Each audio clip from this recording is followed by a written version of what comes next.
हर खबर पर होगी आपकी पकड़। डाउनलोड कीजिए एबीपी लाइव ऐप।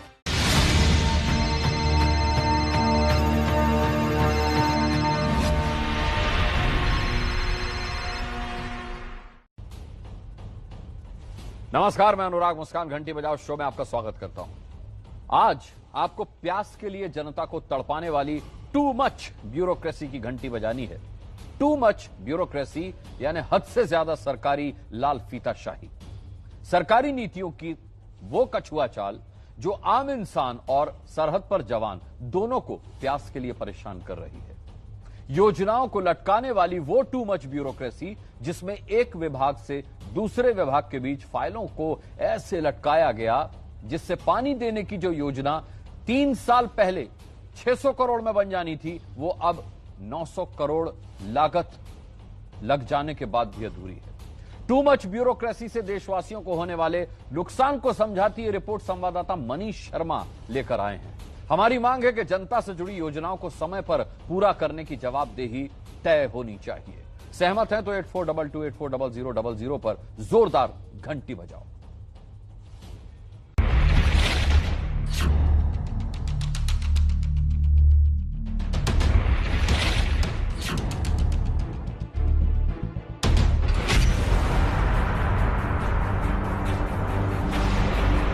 पंद्रह साल पहले शादी करके आई रेखा अब तक अपनी जिंदगी के 720 दिन सिर्फ पैदल पानी भरने आने और पानी भरकर ले जाने में गुजार चुकी है।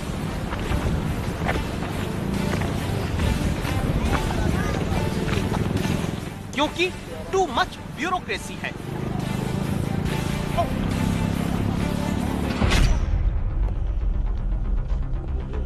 दसवीं क्लास की मीना महीने भर में 720 किलोमीटर का सफर सिर्फ पानी भरकर अपने परिवार की प्यास बुझाने के लिए पैदल चलकर पूरा करती हैं। वजह टू मच ब्यूरोक्रेसी है।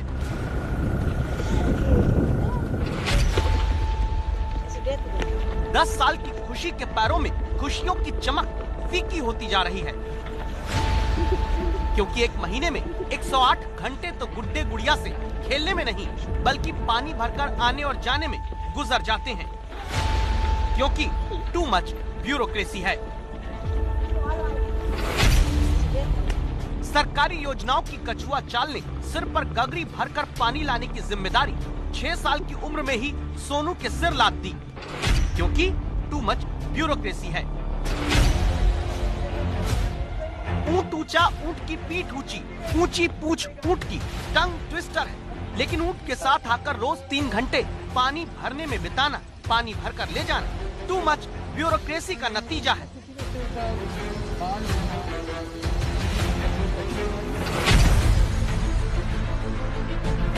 इसीलिए आज आपको संवाददाता मनीष शर्मा की रिपोर्ट देखनी है, जो बताएगी टू मच ब्यूरोक्रेसी कैसे आम आदमी का हक छीनती है, कैसे देश की जनता के पैसे को बर्बाद करती है। राजस्थान की बाड़मेर में चेहरे पर लंबा सा घूंघट पुरानी स्थानीय रीति है। महिलाएं बच्चियां ही पानी भरने आएंगी, ये पुराना रिवाज बनाया गया है। लेकिन महिलाओं के सिर पर गगरी और पानी के लिए पैदल आने जाने की मजबूरी का कारण सरकारी फाइल में योजनाओं को फंसाए रखना है। कैसे, ये आगे बताएंगे हम आपको, अभी देख लीजिए। रेखा अपनी 10 साल की बच्ची खुशी के साथ रोज पानी भरने को पैदल चलती है। जिंदगी इस रस्सी की तरह घिसती जा रही है। घिरनी पानी खींचने में ज्यादा बल लगाने से बचाती है, लेकिन घर घर पानी पहुंचने की उम्मीदें तो घिरनी की तरह एक ही जगह पिछले कई वर्षों से घूम ही रही है। घड़ों और गगरी का मुंह पानी भरने में टेढ़ा हो गया, लेकिन जिस योजना से इन महिलाओं के घर घर तक पानी पहुंचना था, वो योजना आज तक सीधी और पूरी नहीं हो पाई। मई और जून की भीषण गर्मी में सिर पर मटका रखकर महिलाओं को पानी लाने के दृश्य आपने देश के कई हिस्सों में देखे होंगे, लेकिन इस वक्त मैं जब खड़ा हूं तो ये नवंबर का आखिरी सप्ताह है। सर्दी का दौर शुरू हो चुका है, लेकिन राजस्थान के बाड़मेर जिले में ये नजारा गर्मियों का एहसास दिलाता है। आप देख सकते हैं ये तमाम महिलाएं हैं जो गांव से 4 किलोमीटर दूर चलकर पानी तक पहुंच रही हैं। ये यहाँ पानी भरेगी और उसके बाद उसे सिर पर रखकर 4 किलोमीटर का सफर फिर तय करेंगी। घड़े में कितनी देर, कितने घंटे तक पानी चल सकता है? ये तो 1 घंटा ही नहीं चल रहे। बकरियों को तो 2 कल से लेके आऊं तब पानी पिला सकते हैं हम। इतनी दूर तक हम आते हैं, 4-5 घड़े लेके जाते हैं, तब हमारे घर में पूरा पानी काम आता है। आप एक बार में कितने किलोमीटर चलती हैं और वापस कितने किलोमीटर जाती हैं? 4 किलोमीटर जाते हैं, 4 किलोमीटर आते हैं हम यहाँ। और पूरे दिन में कितने चक्कर लगाने पड़ते होंगे अंदाजन? 2-3 चक्कर तो हम लगा देते हैं, तभी हमारे घर का पानी पूरा होता है। 3 आयु वर्ग है। रेखा 35 साल की, बच्ची खुशी 10 साल की और मीना 15 साल की। उम्र अलग अलग, समस्या एक, घर तक पानी पहुंचाने का इंतजाम लटका हुआ है। इसीलिए मीना भी अपने गांव की दूसरी महिलाओं के साथ आती हैं, दिन में कई बार पानी भरने। कितनी दूर? 10th में तो बहुत मुश्किल पढ़ाई होती है, बोर्ड का एग्जाम है, तो कैसे करती हो? सर रात में करती हूँ। रात को करती हो? हाँ। और दिन में कितनी बार पानी लेने आती हो और कितना दूर है आपका घर यहाँ से? 4 किलोमीटर दूर है। और यहाँ से कितनी बार पानी लेके जाती हो? 2-3 बार आ जाती हूँ। 2-3 बार आती हो? हाँ। पैर दुखते हैं, थकावट होती है, कुछ होता है? हाँ। 4 किलोमीटर पानी भरने के लिए आना और 4 किलोमीटर वापस जाना। एक बार में पानी भरने के लिए 8 किलोमीटर पैदल चलना। एक दिन में प्रति परिवार औसत 3 बार पानी भरने के लिए बच्चियां महिलाएं आती हैं। यानी एक दिन में महिलाएं 24 किलोमीटर पैदल चल रही हैं। यानी एक महीने में 720 किलोमीटर पैदल चलना पड़ता है पानी का इंतजाम करने के लिए। मतलब ये हुआ कि एक महीने में पानी भरने के लिए दिल्ली से इलाहाबाद जितना पैदल चल रही हैं महिलाएं, मुंबई से हैदराबाद जितनी दूरी पैदल पूरी करनी पड़ रही है। और मिलता है वो पानी जो साफ नहीं, वो पानी जिसे खुद भी पीना है और अपने जानवरों को भी पिलाना है। इस गंदे पानी के लिए 24 किलोमीटर रोज आपको अगर पैदल चलना पड़े और वजह टू मच ब्यूरोक्रेसी हो तो आप क्या करेंगे? 12 महीना तपती धूप से लेकर दिसंबर की सर्दी के चढ़ते सूरज तक के नीचे महिलाओं के पानी भरकर पैदल चले जाने से कहानी खत्म नहीं होती।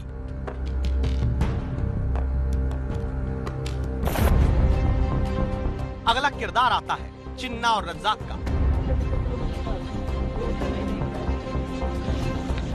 पिता पुत्र दोनों आते हैं रोज, मिलकर रस्सी से पानी निकालते हैं।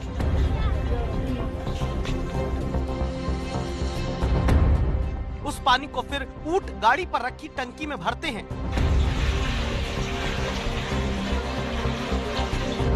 ऊंट गाड़ी पर इसलिए आते हैं क्योंकि इन्हें तो 15 किलोमीटर दूर से पानी भरने आना पड़ता है।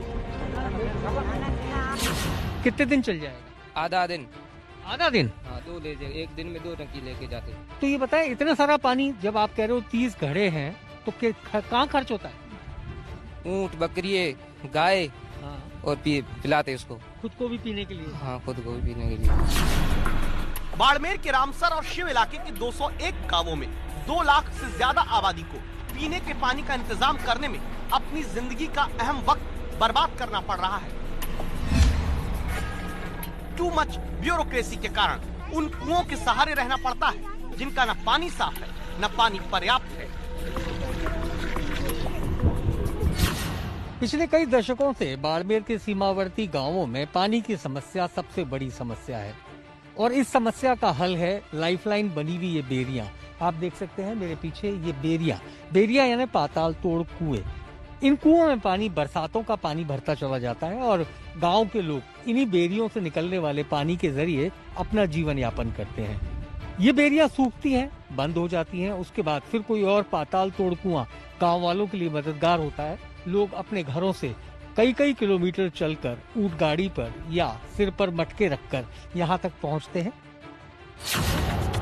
पानी ऊंट से जाए या पानी इंसान के सिर पर जाए, बाड़मेर के रामसर में तो जानवरों को पानी पिलाने के लिए कमला और उनके घर वाले इस टंकी जिसे कांटा कहते हैं उसमें पानी भरकर रखते हैं।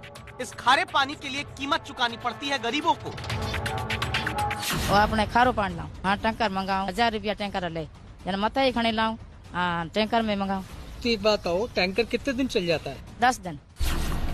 जानवरों के महीने में 3000 रुपए खर्च कर टैंकर से पानी मंगाते हैं और खुद के लिए जो सक्षम है वो भी टैंकर से अलग से पानी मंगा कर रखते हैं। लेकिन जिन सरकारों को इन लाखों घरों में पाइपलाइन से पानी पहुंचाना था वो पानी नहीं पहुंचा पाई। पानी का बिल जरूर पहुंचाने लगी।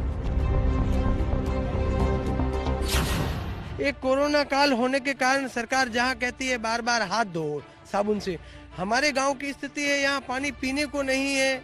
मैसर 1000 रुपए ट्रैक्टर टंकी का बोल के फिर डलवाते वो पीते हैं, तो हम पानी से हाथ धोएं बार बार किस तरीके से, और किस तरीके से हम इस कोरोना महामारी से बचें।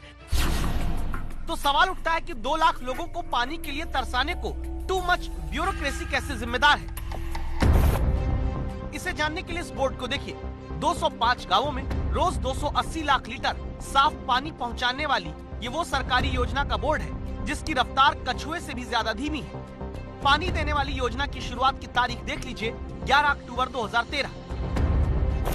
लेकिन इस योजना का हाल ये कि अब 7 साल से ज्यादा बीत गए, आज तक योजना के पाइप जमीनों पर किनारे पड़े हैं। 7 साल में बीजेपी कांग्रेस की 3 सरकारें घर घर पानी की योजना का हैंडल हवा में चलाकर जनता को वोट की मशीन बनाती रही, लेकिन उन्हें पानी नहीं दे पाई। 2013 में कांग्रेस की गहलोत सरकार में नर्मदा के पानी को बाड़मेर तक पहुंचाने की योजना शुरू की गई। फिर 5 साल बीजेपी की वसुंधरा राजे सरकार रही, योजना अधूरी ही पड़ी रही। फिर 2 साल कांग्रेस की गहलोत सरकार को बीत चुके हैं, लेकिन आज तक 2 लाख लोगों को पानी देने की योजना पूरी हो ही नहीं पाई। गुजरात से नर्मदा का पानी राजस्थान के जालौर तक कई साल पहले पहुंच चुका है और जालौर से ये पानी इस वक्त यहाँ पर हम देख सकते हैं कि बाड़मेर तक आ चुका है। लेकिन मुश्किल ये है कि बाड़मेर का जो सीमावर्ती इलाका है, जहाँ के तकरीबन 200 से ज्यादा ऐसे गांव हैं जिनको पाइपलाइन के जरिए ये पानी पहुँचना था, मीठा पानी पहुँचना था। लेकिन 7 साल बाद भी इस पूरे प्रोजेक्ट में न तो पंप हाउस बन पाए हैं, न पानी स्टोरेज की टंकियां, न वाटर ट्रीटमेंट प्लांट और न ही घर घर तक पहुंचाने के लिए वो छोटी वितरिकाओं का निर्माण जो किया गया था वो भी अब तक पूरी नहीं हो पाई। जनता प्यासी रह गई और उस योजना का खर्च बढ़ गया जो 7 साल बाद भी अधूरी ही है। 200 गांवों में 2 लाख आबादी को 610 करोड़ की योजना से पानी पहुंचा देना था। काम ब्यूरोक्रेसी के कारण फंसे रहने से अब उसी योजना का बजट 900 करोड़ रुपए के पार हो जाने का दावा है। खर्चा 50% योजना का बढ़ गया क्योंकि सरकारी विभागों की आपसी सहमति लेना टेढ़ी खीर बन जाता है, जनता की जेब पर भार आता है। लेकिन जिस योजना से बाड़मेर की आम जनता और पाकिस्तान बॉर्डर के पास तैनात जवानों तक पानी पाइपलाइन से पहुंचाना था, वो काम अधूरा का अधूरा रहा 7 साल के बाद भी। अब इसके लिए कौन जिम्मेदार, कौन खर्च उठाएगा, ये पूछने के लिए संवाददाता मनीष शर्मा स्थानीय कांग्रेस विधायक और राजस्थान में जल विभाग संभालने वाले मंत्री के पास पहुंचते हैं। उसके लिए हमारी सरकार पैसे की कमी इस प्रोजेक्ट के लिए नहीं आने देगी। जो फॉरेस्ट डिपार्टमेंट की इनकी एनओसी लेने में भी कामयाब नहीं हुए। हमारी ये कोशिश है कि मार्च 2021 से पहले हम रामसर में पानी पहुंचा दें और उसके बाद बहुत जल्दी ही हम आगामी कुछ माह में शिव तहसील में भी और उनके गांव में पानी पहुंचाने का पूरा प्रयास करेंगे। इसीलिए आज एबीपी न्यूज की राय है, सरकारी योजना में देरी के लिए विभागों की जवाबदेही भी तय की जाए। जिस तरह विदेशी निवेश में सिंगल विंडो यानी एक बार में हर इजाजत की सहूलियत मिलती है, उसी तरह जनता से जुड़ी योजनाओं में भी सिंगल विंडो वाली सुविधा दी जाए। आप इस राय से सहमत हैं तो 8422840000 पर घंटी बजाओ।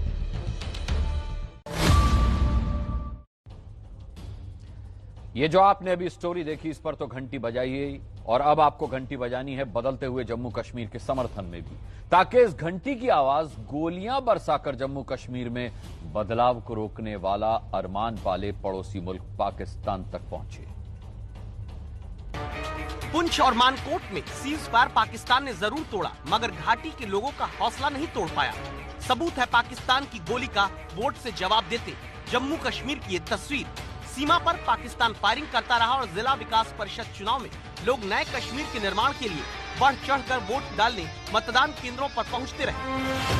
बस यही चाहते हैं सर कि कुछ चेंज हो जाए, ओनली बस चेंज सर। ये नए कश्मीर के युवा की सोच है जो बदलाव चाहता है, विकास के हथियार से आतंक का अंत करना चाहता है।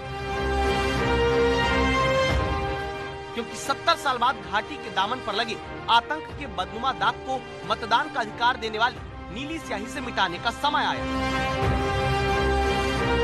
कुपवाड़ा में मतदान बूथ पर लोगों की ये लंबी कतार जम्मू कश्मीर में बदलाव लाने के लिए तो ही लगी है।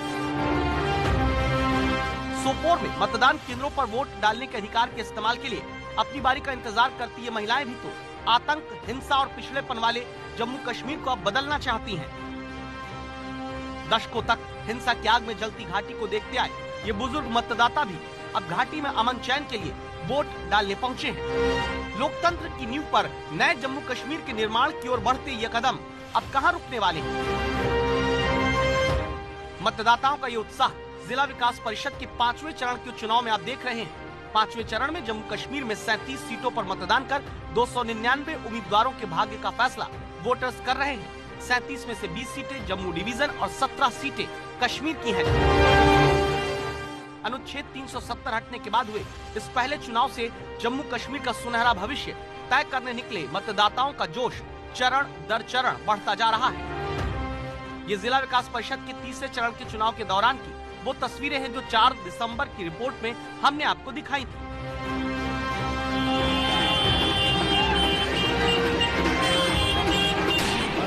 इन तस्वीरों में आपको लोकतंत्र का जश्न मनाते लोग दिखते हैं, क्योंकि अब लोग जम्मू कश्मीर को आगे बढ़ते देखना चाहते हैं,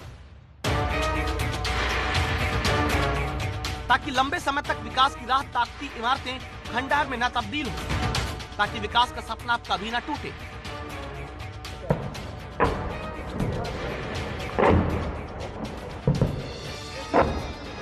ताकि दुश्मन देश की गोली किसी बेगुनाह और निहत्थे की जान न ले सके। इसलिए बदलाव को सीने से लगाते जम्मू कश्मीर बढ़ चला है नए कल की तरफ।